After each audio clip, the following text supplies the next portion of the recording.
அல்லாஹ் சொல்கிறான் சூரத்து தௌபா, சிலர் அல்லாஹ்விற்கு வாக்கு கொடுக்கிறார்கள், லஇன் ஆதானா மின் ஃபத்லிஹி, யா அல்லாஹ் எனக்கு செல்வத்தை நீ அதிகரித்து கொடுத்தால் உன்னுடைய பாதையில் நாங்கள் செலவழிப்போம், நல்ல அடியார்களாக நாங்கள் மாறிவிடுவோம் என்று. செல்வத்தை கொடிய அல்லாஹ், பணத்தை கொடிய அல்லாஹ், நீ கொடுத்தால் என்னை பணக்காரனாக மாற்றினார், நான் உன்னுடைய பாதையில் தான் செலவழிப்பேன் என்று அல்லாஹ்விடத்தில் துஆ செய்கிறார்கள். ஃபலம்மா ஆதாஹும் மின் ஃபத்லிஹி, ஒருவேளை அல்லாஹ் ரப்புல் ஆலமீன் அவனுடைய சிறப்பில் இருந்து அதை அழித்து விட்டால், பகிலு பிஹி, உனக்கு கொடுக்காமல் இருந்ததன் காரணம் அதுதானே, கேட்டாய் கொடுத்தேன், பகிலு பிஹி, கஞ்சத்தனத்தை கடைபிடிப்பான். அல்லாஹ்விற்கு யா அல்லாஹ் நீ கொடுத்தால் உன்னுடைய அடியார்களுக்கு கொடுப்பேன் யா அல்லாஹ் என்று கூறினான். ஆனால் அதிலிருந்து திரும்பி அவனே அதை வைத்துக் கொண்டான், வாக்கு மீறினான், புறக்கணித்தான். அதன் காரணமாக அல்லாஹ் அவனுடைய உள்ளத்தில் நிஃபாக்கை மாட்டிவிட்டான். மறுமை வரை அல்லாஹ்வுடைய வாக்குறுதிகளை மீறியதற்காக, பொய் கூறியதற்காக அல்லாஹ்விடத்திலே அல்லாஹ் சொல்கிறான் சூரத்துல் ஃபஜ்ர், فَأَمَّا الْإِنسَانُ إِذَا مَا ابْتَلَاهُ رَبُّهُ فَأَكْرَمَهُ وَنَعَّمَهُ, கண்ணியத்தை கொடுத்தால், அருளை கொடுத்தால், அடியான் சொல்கிறான் அக்ரமன், என் ரப்பு என்னை கண்ணியத்தோடு வைத்திருக்கிறான் என்று.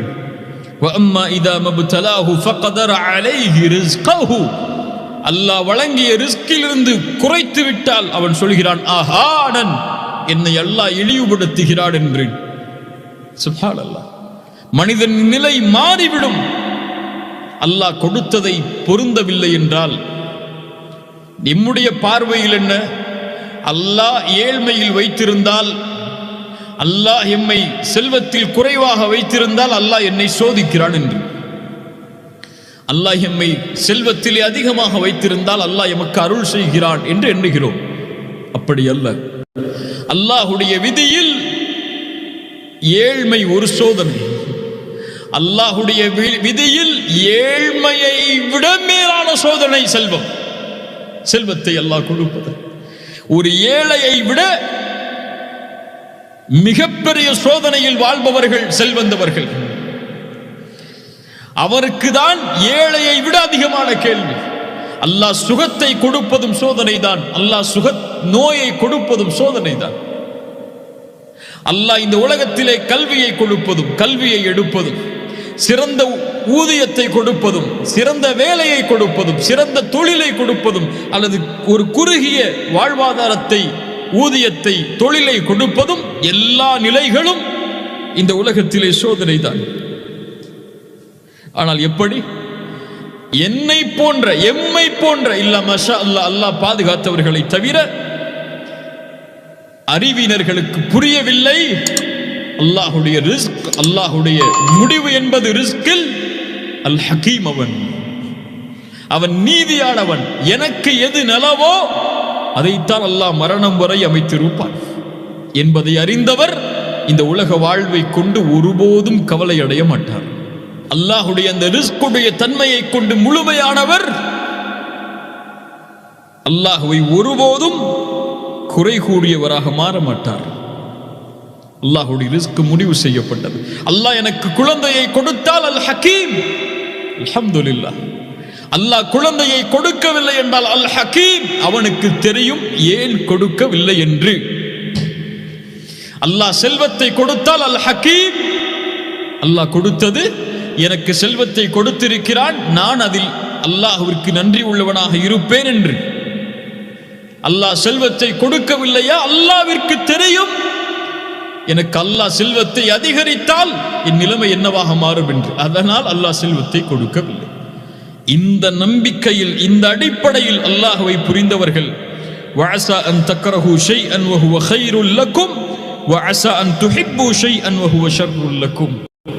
நீங்கள் ஒன்றை விரும்புவீர்கள், அது உங்களுக்கு தீயதாக இருக்கும். ஒன்றை வெறுப்பீர்கள், அது உங்களுக்கு நலவாக இருக்கும். வல்லாஹு யஅலம், மனிதர்களை அறிந்து கொள்ளுங்கள். வல்லாஹு யஅலம், அல்லாஹ் ஏன் கொடுத்தான், ஏன் கொடுக்கவில்லை அல்லாஹ் அறிந்தவன். வ அன்தும் லா தஅலமூன், நீங்கள் அறியாதவர்கள்.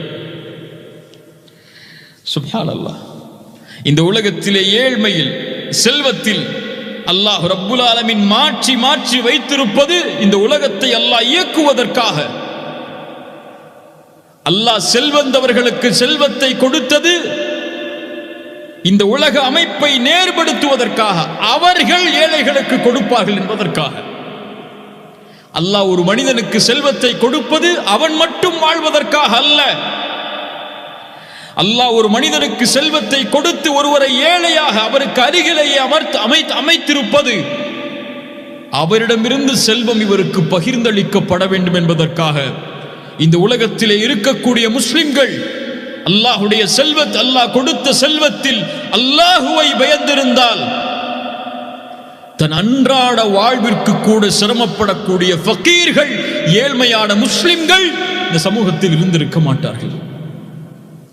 செல்வத்தை அல்லாஹ் ஒருவருக்கு கொடுப்பது உன் ஹக்கில் இருந்து நீ கொடுக்க வேண்டும் என்பதற்காக. உன் மூலியமாக அல்லாஹ் ஒருவரை நேர்படுத்த விரும்புகிறான் அவருடைய வாழ்வாதாரத்தை என்பதற்காக. ஆனால் நாம் அதில் குறைவுபடுகிறோம். சஹாபாக்களுடைய வாழ்க்கையை பாருங்கள். தங்களுக்கு தேவை இருந்தாலும் அல்லாஹ் கொடுத்ததை நான் அவருக்கு கொடுக்கிறேன் என்று கொடுப்பார்கள். அன்சாரி தோழர் அல்லாஹ்வுடைய தூதர் ஸல்லல்லாஹு அலைஹி வஸல்லம் வீட்டிற்கு விருந்திற்காக அனுப்புகிறார்கள். ஒரு தோழரை தன் மனைவி இடத்திலே கேட்கிறார்கள், என்ன உணவு இருக்கிறது என்று. மனைவி சொன்னார்கள், குழந்தைக்கு உள்ள உணவுதான் என்று. திரைக்கு பின்னல் அமர்ந்து கொள்வோம், விளக்கை ஏற்றி அணைத்துக் கொள்வோம், சாப்பிடுவது போல் சைகை செய்வோம், வந்தவர் சாப்பிட்டு செல்லட்டும் என்று. அதுபோல் நடக்கிறது. அல்லாஹுடைய தூதர் மறுநாள் கேட்டார்கள், இரவில் அல்லாஹுடைய விருந்தாளிக்கு உணவளித்தவர் யார்? அவரை பார்த்து அல்லாஹ் சிரித்தான், அவருடைய செயலை அல்லாஹ் அங்கீகரித்தான் என்று சொன்னார்கள். வல்லதீன தபவ்வஉ الدار والإيمان من قبلهم يحبون من هاجر إليهم ولا يجدون في صدورهم حاجة مما أوتوا ويؤثرون على أنفسهم ولو كان بهم خصاصة. தங்களுக்கு தேவை இருந்த போதும் அல்லாஹ்வுடைய பாதையில் கொடுத்து உதவியவர்கள் என்று அல்லாஹ் சொல்கின்றார். யார் கஞ்சத்தனத்திலிருந்து விடுபட்டு வாழ்கிறாரோ அவரே வெற்றியடைந்தவர் என்று அல்லாஹ் சொல்கிறான். ஹிஜ்ரத்திற்கு அவர்கள் வருவதற்கு முன்னதாகவே உள்ளத்தால் தங்களுடைய கதவுகளை திறந்த ஈமானுடையவர்கள் என்று அல்லாஹ் அவர்களை போற்றுகிறான். அல்லாஹ் எமக்கு கொடுத்த செல்வம் அதிலிருந்து ஏழைகளுக்கு கொடுப்பதற்காக, வறியவர்களுக்கு கொடுப்பதற்காக, எம்முடைய குடும்பத்தை மட்டும் சூழ்ந்து கொள்வதற்காக அல்ல. அதுவும் குறிப்பாக இந்த நேரத்தில் உலகத்திலே மனிதர்கள் சிரமப்படக்கூடிய வாழ்வாதாரத்திற்கு சிரமத்தோடும் கஷ்டத்தோடும் தவித்துக் கொண்டிருக்கக்கூடிய இந்த நேரத்தில் அல்லாஹ் கொடுத்த ரிஸ்கில் இருந்து கொடுப்பது என் மீது கடமை. ரசூலுல்லாஹி ஸல்லல்லாஹு அலைஹி வஸல்லம் உடைய ஒரு ஹதீஸ் நம்முடைய உள்ளத்தை உழுக்க வேண்டும். இன்னொரு தலைப்பில் அந்த ஹதீஸை நான் கூறினேன். இந்த நேரத்திலும் அந்த ஹதீஸை நான் கூறுகிறேன். என் சிந்தனையை அந்த ஹதீஸ் சுரண்டு கொண்டே இருக்கிறது. அதை எவ்வளவு சப்தமிட்டு சொல்ல முடியுமோ அவ்வளவு சப்தமிட்டு சொல்வதற்கு என் மனம் நாடுகிறது.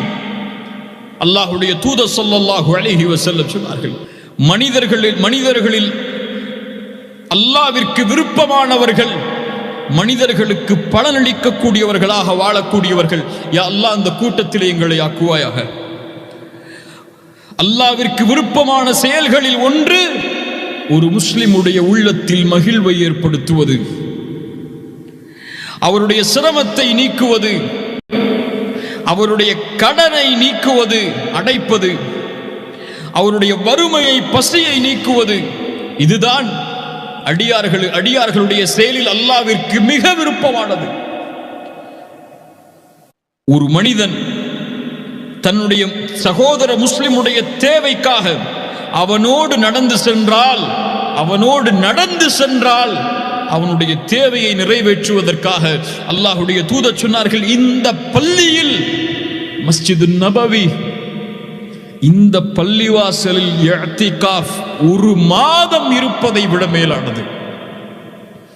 எந்த ஒரு முஸ்லிமுடைய சகோதரனின் தேவையை நிறைப்படுத்துவதற்காக அவனோடு நடந்து செல்வாரோ அவருடைய பாதத்தை நாளை மறுமையில் அல்லாஹ் நிலைப்படுத்துவான். நிலை தடுமாறக்கூடிய அந்த நேரத்தில் அல்லாஹு அக்பர், அல்லாஹு அக்பர், சுப்ஹானல்லாஹ். உங்களால் முடிந்ததை உங்களுக்கு அல்லாஹ் வழங்கியதிலிருந்து கொடுங்கள், அல்லாஹ் உங்களுக்கு கொடுப்பான். அன்ஃபிக் இப்ன ஆதம் உன்ஃபிக் அலைக, நீ கொடு, அல்லாஹ் உனக்கு கொடுப்பான். எவ்வளவு முடியுமோ. ரிஸ்கை கொடுப்பதென்றால் செல்வத்தை மட்டுமல்ல, உங்களுக்கு அல்லாஹ் அழகிய ஆடையை கொடுத்திருந்தால் அழகிய ஆடை இல்லாதவர்களுக்கு அழகிய ஆடையை கொடுங்கள். உங்களுக்கு அல்லாஹ் 3 வேளை உணவை கொடுத்திருந்தால் ஒரு வேளை உணவுக்கு சிரமப்படக்கூடியவர்களுக்கு உணவை கொடுங்கள். அல்லாஹ் உங்களுக்கு மகிழ்வை கொடுத்திருந்தால், மகிழ்ச்சி என்ற ரிஸ்கை அல்லாஹ் கொடுத்திருந்தால், அந்த மகிழ்ச்சி இல்லாமல் சிரமப்படக்கூடிய மனிதர்களுக்கு சென்று ஆறுதல் சொல்லுங்கள், நல்ல வார்த்தையை கூறுங்கள். கவலைப்படாதே தோழரே, நான் இருக்கிறேன் உன்னோடு என்ற அழகிய வார்த்தைகளை கூறி அவருடைய உள்ளத்தை திடப்படுத்துங்கள். அல்லாஹ் வழங்கிய ரிஸ்கிலிருந்து எதை உங்களால் கொடுக்க முடியுமோ அதை கொடுங்கள். அல்லாஹ் அதை நேசிக்கிறார், அல்லாஹ் அதை விரும்புகிறான். ரசூலுல்லாஹ் சொன்னார்கள், 1 மாதம் மஸ்ஜித் நபவியில் இஅ்திகாஃப் இருப்பதை விட மேலானது ஒரு சகோதரனின் தேவைக்காக அவனோடு நடந்து சென்றான். அல்லாஹ் அக்பர். இந்த தீனுடைய அழகை பாருங்கள், அல்லாஹ் கொடுத்த இந்த மார்க்கத்துடைய நிலையை பாருங்கள். இன்ன காரூன கான மின் கௌமி மூசா, காரூனை பற்றி அல்லாஹ் சொல்கிறான். மூசாவுடைய சமூகத்தில் வாழ்ந்தான், எல்லை மீறினான், எல்லை மீறினான். அல்லாஹ் அவனுக்கு பல கஜானாக்களை கொடுத்திருந்தான். அவனுடைய சாவியை பல சக்தி உள்ளவர்கள் சுமந்து செல்ல வேண்டும். அந்த சமூகம் அவனிடத்திலே சொன்னது, பெருமை கொள்ளாதே, இன்னல்லாஹ லா யுஹிப்புல் ஃபரிஹீன், பெருமை கொள்பவர்களை அல்லாஹ் ஒருபோதும் நேசிப்பதில்லை. வப்தகி ஃபீமா ஆதாகல்லாஹு அத்தாரல் ஆகிரா, அல்லாஹ் கொடுத்ததிலிருந்து நீ செலவழித்து மறுமைக்காக உன்னை தயார்படுத்திக் கொள் என்று சொன்னார்கள். வலா தன்ஸ நஸீபக மினத் துன்யா, இந்த உலகத்திலே உன்னுடைய பங்கையும் மறந்து விடாதே. வஅஹ்சின் கமா அஹ்ஸனல்லாஹு இலைக, அல்லாஹ் உன்னை எப்படி இப்படி அழகுபடுத்தினானோ அது போன்று நீயும் அழகுபடுத்து பிறரை. சுப்ஹானல்லாஹ், அந்த வார்த்தை அல்லாஹ் அங்கீகரித்து குர்ஆனிலே பதிகிறான். உங்களுக்கு அல்லாஹ் எப்படி ரிஸ்கை கொடுத்தாடோ அது போன்று நீங்களும் பிறருக்கு ரிஸ்கை கொடுங்கள். அல்லாஹ் அதை விரும்புகிறான். உங்களை காரணமாக ஆக்கி அல்லாஹ் அவர்களுக்கு கொடுக்கிறான், அவ்வளவுதான். ஏதோ நான் சம்பாதித்த செல்வம், நான் திறமையால், என் உழைப்பால், என் பரம்பரையால் நான் வைத்திருக்கக்கூடிய செல்வம் நான் ஏன் கொடுக்க வேண்டும்? காரூன் சொன்னான், யார் செல்வத்திலிருந்து யார் கொடுப்பது? இன்னமா ஊதீதுஹு அலா இல்மின் இந்தி, என்னுடைய கல்வியால், என்னுடைய இல்மால் சேகரித்த கஜானாக்கள் இது என்று சொன்னான். அல்லாஹ் அக்பர். நான் ஏன் கொடுக்க வேண்டும் என்று கேட்டான், பெருமை கொண்டான். அல்லாஹ் அவனை பூமிக்குள் புதைய வைத்தான். ஆனால் முஃமின்கள், நான் சுமந்திருக்கக்கூடிய இந்த செல்வம் என் உழைப்பால் அல்ல, இந்த ரிஸ்க் என்னுடைய திறமையால் அல்ல, என் கஷ்டத்தால், என்னுடைய வாழ்வில் நான் செய்த பல நாள் தியாகத்தால் அல்ல, அல்லாஹ் முடிவெடுத்து எனக்கு கொடுத்திருப்பது. என் செல்வம் அல்லாஹ் கொடுத்தது, இதிலிருந்து நீ கேட்டால் கொடுக்காமல் இருப்பதற்கு நான் யார் என்று அல்லாஹுடைய பாதையில் செலவு செய்வார்கள். அவர்கள்தான் சஹாபாக்கள், அவர்கள்தான் அவர்களை பின்தொடரக்கூடியவர்கள், அவர்கள்தான் இந்த நிலைப்பாட்டில் இருப்பவர்கள் தான் உண்மையான முஃமின்.